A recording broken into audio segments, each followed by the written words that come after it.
Sangiran, sebuah tempat di mana sejarah manusia dimulai.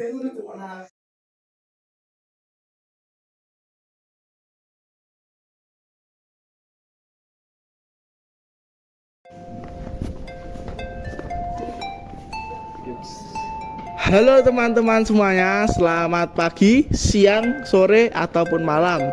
Nah, saya Jonathan Edward Yono dari kelas XTP 1 nomor absen 13. Saya Muhammad Darwanto dari XTP 1 nomor absen 20. Saya Nathanael Petri Valiano, XTP 1 absen 22. Saya Marcelinus Albasya Nugroho dari XTP 1 nomor absen 17. Nah, pada kesempatan kali ini kita tuh sedang mengerjakan proyek 8 kolaborasi mata pelajaran ya teman-teman. Jadi ini adalah proyek asas semester gasal. Jadi apa aja sih teman-teman mata pelajarannya? Jadi ada PP fase E, semester gasal sama IPA C. Lalu ada bahasa Indonesia dan juga bahasa Jawa. Lalu sejarah dan juga seni budaya. Yang terakhir ada informatika dan juga bahasa Inggris. Oke, itu semua adalah pelajaran dari 8 kolaborasi tadi ya teman-teman. Nah, sekarang kita nih berlatar belakang di Museum Sangiran. Kalian pada kepengen tahu nggak sih apa yang akan kita bahas pada hari ini? Nah, makanya harus tonton sampai akhir ya.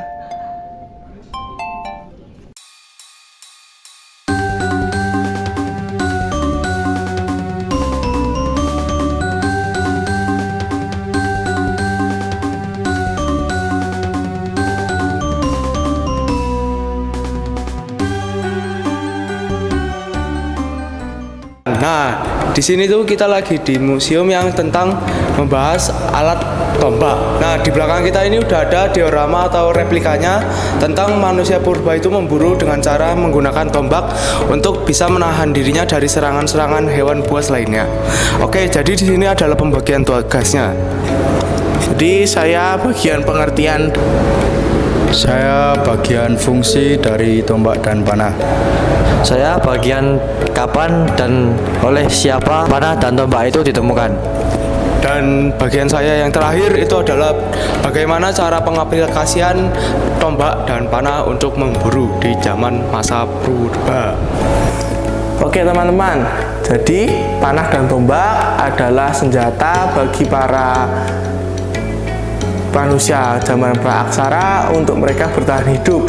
Jadi senjata ini digunakan oleh manusia Homo erectus yang bertipe tipik.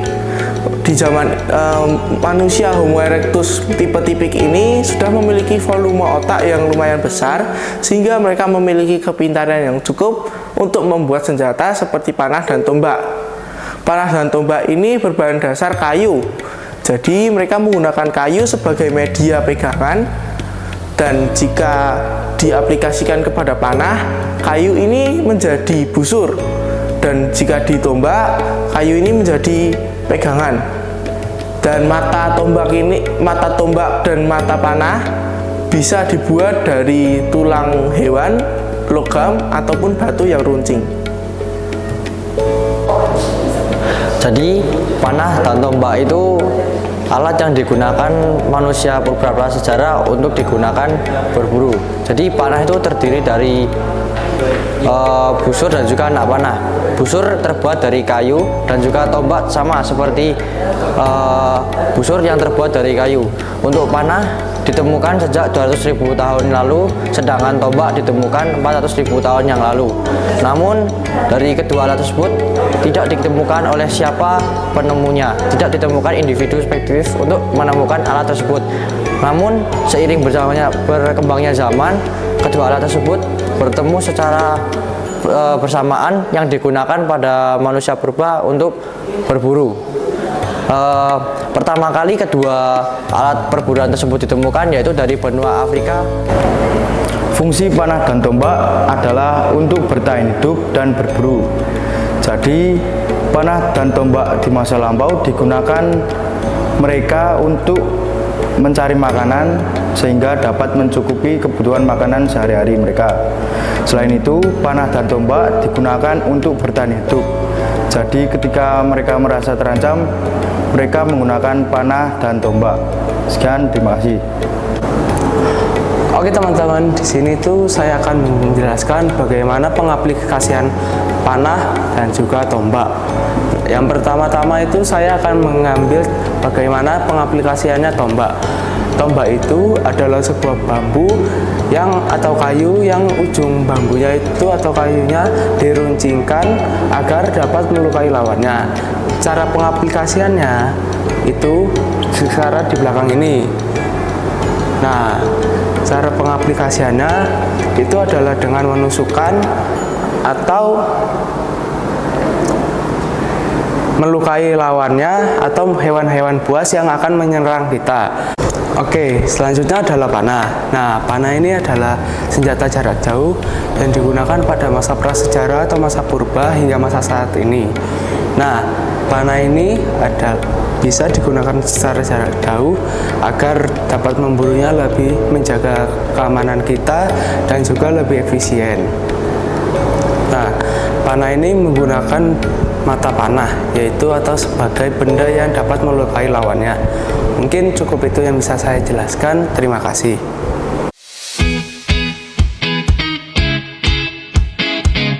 Nah, gimana teman-teman? Seru kan pergi ke Museum Sangiran? Jadi, di Museum Sangiran ini tidak hanya menyuguhkan edukasi kehidupan prasejarah, namun menyuguhkan berbagai kesenian yang dijual oleh penjual di sekitar Museum Sangiran. Singgahlah di kawasan sekitar museum, di mana Anda akan menemukan deretan pedagang yang menjajakan aneka busana dan kesenian khas daerah. Para pedagang lokal dengan ramah menawarkan berbagai pilihan pakaian, dari kaos-kaos bergambar hingga kesenian khas Sangiran. Setiap desain busana dan kesenian ini tidak hanya mencerminkan kreativitas masyarakat setempat, tetapi juga menjadi bukti bagaimana warisan budaya dapat dipadukan dengan kehidupan modern. Mari kita mendekat dan berbincang dengan seorang narasumber yang telah lama tinggal di sekitar Museum Sangiran. Yuk kita cari tahu lewat obrolan sesaat ini.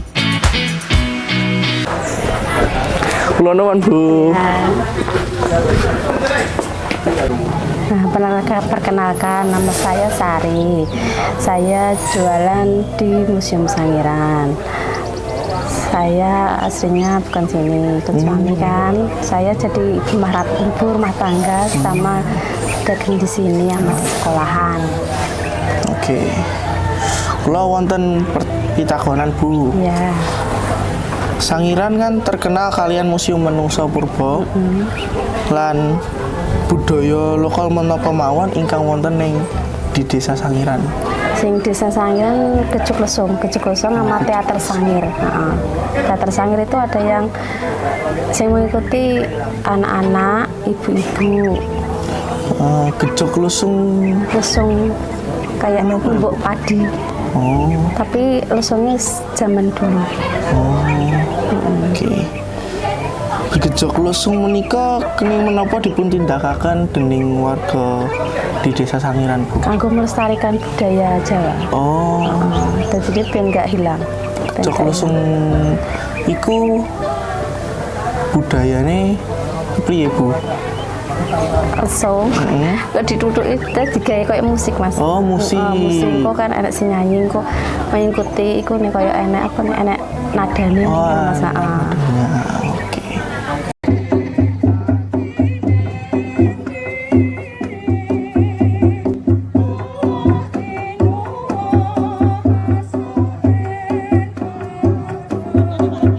Menapa keunikan Gejok Lesung niku kasebat lan mengapa Gejok Lesung niku maning dipuntasaken dening wargi Sangiran, Bu?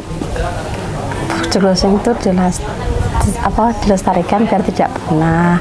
Terus untuk menyambut tamu. Kalau enten sing teko ning Museum Sangiran po. Dulu niku Mas acara Bawaslu kan ditampilke kuwi. Oh niku. Nggih. Miderek panjenenganipun Gejok Lesung menika menapa betah wonten warisaken dhateng generasi salajengipun. Kangge menapa, Bu? Ben gak punah. Mergane ya kan warisan budaya. Jadi ini kudu dilestarikan. Jadi kayak enek teater sangir hareng kan itu Mas, anak-anak dewasa ya enek. Jadi ini kan anak-anak ya ben ngerti iki budayane.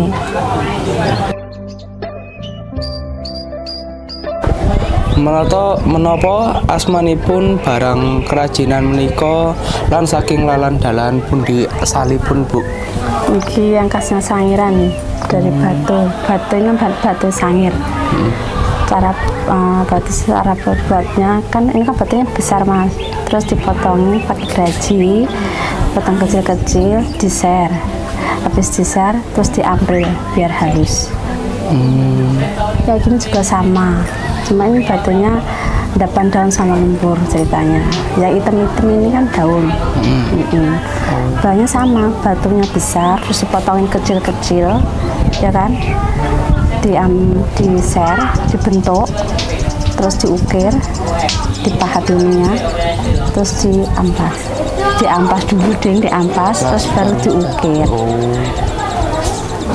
Ampasnya banyak Mas, kan macam-macam biar ukurannya ampas kan ada yang ukuran berapa itu kan, jadi biar tambah halus, tambah mengkilap. Menapa wonten benten gaya utawi motif lebenting barang kesenian menika wonten lalan dalan sanes? Ini sing khas sangiran itu Mas dari batu. Kalau yang daerah lain kan ada yang dari kayu gini, tapi kalau dari batu gini kan lebih antep. Jadi nggak usah pakai tenaga penuh sudah terasa. Kalau yang gini yang khas sangiran cuma ada di sangiran batu gini. Kalau yang lainnya kan gini-gini banyak di mana-mana. Di mall ya. Ini kan cuma ada di sangiran. Selain sangiran nggak ada. Kerajinan puniki dipun pendet saking pengrajin napa wonten damel piyambak Bu? Menurut saking pengrajin. Sapunika kerajinan puniki didamel kalih manual napa dadi mesin Bu? Ngangge mesin Mas, mesin khusus ser kayak ser. Mungkin ngangge enten piringane nggih motong-motong niku lho. Berarti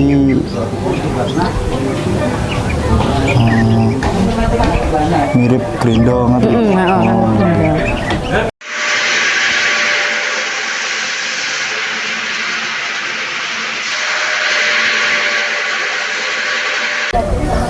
Kula makili rencang-rencang kula ngaturaken matur nuwun Bu. Jenengan pun membantu kula karo rencang-rencang wawancara. Dan kula ngaturaken pangapunten bilih wonten kelepatan lebeting wicanten kula kalih rencang-rencang kula. Nggih, sami-sami. Matur nuwun Bu. Itu dia teman-teman, unik kan budaya yang ada di Sangiran ini? Dari wawancara tadi, kita juga belajar bahwa terdapat budaya yang dijaga oleh masyarakat di sekitar Sangiran. Tidak lupa dengan kesenian yang mereka tawarkan yang merupakan khas dari Sangiran. Jika berkunjung, jangan lupa beli pernak-pernik khas Sangiran ya. Tidak kerasa kita sudah menemani kalian selama hampir 15 menit. Oh iya, ngomong-ngomong, dua teman kita di mana ya? Lal, Edward sama Bastian di mana ya? Loh, saya nggak tahu di mana. Woi, Obed, Dilar, sini. Kita udah mau pulang. Oke teman-teman, gimana video tadi selama kita di Sangiran? Seru gak sih teman-teman? Seru banget dong. Seru. Bubuk kelihatannya kurang seru nih. Seru nggak? Seru. Oh seru. Oke, dari video ini nih kita belajar banyak ya teman-teman. Kalian belajar apa sih? Jadi tadi dari saya pribadi tuh saya banyak belajar tentang apa itu panah dan juga tombak. Jadi manusia prasejarah itu menggunakan panah dan tombak untuk bertahan hidup. Contohnya seperti berburu dan juga melindungi diri dari makhluk-makhluk buas. Dan juga panah dan tombak itu merupakan alat yang ditemukan sejak ribuan tahun lalu. Kalau Kak Obed gimana nih? Oke, jadi saya tuh di sini mencari lebih tahu tentang kerajinan dan kebudayaan di sekitar Sangiran ya teman-teman. Oke, sekarang kita tanya Bastian yang tadi kelihatannya kurang semangat nih teman-teman. Gimana Bastian? Kalau saya sih belajar mengikhlaskan dia aja ya. Enggak guys, enggak boleh gitu. Di Museum Sangiran ini saya belajar banyak banget, terutama dari manusia-manusia prasejarah, purba, Dan juga saya juga belajar fauna ataupun flora yang ada di masa-masa zaman dulu. Dan juga belajar tentang lapisan tanah pada masa sebelumnya, sebelum adanya Sangiran ini yang dulunya masih menjadi lautan luas hingga sekarang yang sudah menjadi daratan yang sangat hijau. Oke teman-teman, kalau dari saya sendiri ya, kita tuh di Sangiran ini kita belajar komunikasi dan kerjasama. Kerjasamanya di mana? Dalam kita mengerjakan proyek ini, kita tuh selalu bekerja sama dalam hal menyiapkan materi untuk presentasi seperti di video tadi. Nah, itu tadi ya teman-teman. Untuk komunikasi seperti ini kan juga komunikasi ya teman-teman. Kita tuh komunikasi selain di depan kamera, kita juga komunikasi antar teman kita ini. Jadi antar teman kita ini kita berkomunikasi dalam persiapan materi, persiapan perekaman, dan juga persiapan yang lain-lain juga teman-teman. Nah, jadi itu dia teman-teman, kita belajar gotong royong atau yang bisa kita sebut dengan kerjasama. Juga kita belajar komunikasi. Dan itu saja dari kami. Mungkin kita di Sangiran ini hanya sebentar, tapi kita mendapatkan pelajaran yang sangat banyak ya teman-teman, terutama di bidang edukasi, komunikasi, dan juga kerjasama. Tapi teman-teman, sebentar lagi SMK Mikael akan mengadakan pendaftaran bagi calon Miko 63 nggak sih? Ya, betul. Wah, Jangan lupa hadir. jadi apa aja sih yang kita bisa rasakan selama kita bersekolah di SMK Mikael ini? Yang saya rasakan di sekolah SMK Mikael ini sangat seru ya guys. Kalian nanti banyak belajar tentang teknik-teknik yang ada di permesinan industri. Contohnya seperti apa, Kak? Pokoknya saran saya itu kalau udah ketemu benchwork itu semangat aja, karena itu sangat menyenangkan. Selain benchwork apa lagi, Kak? Ada las, milling, dan juga CNC. Wah, itu dia teman-teman.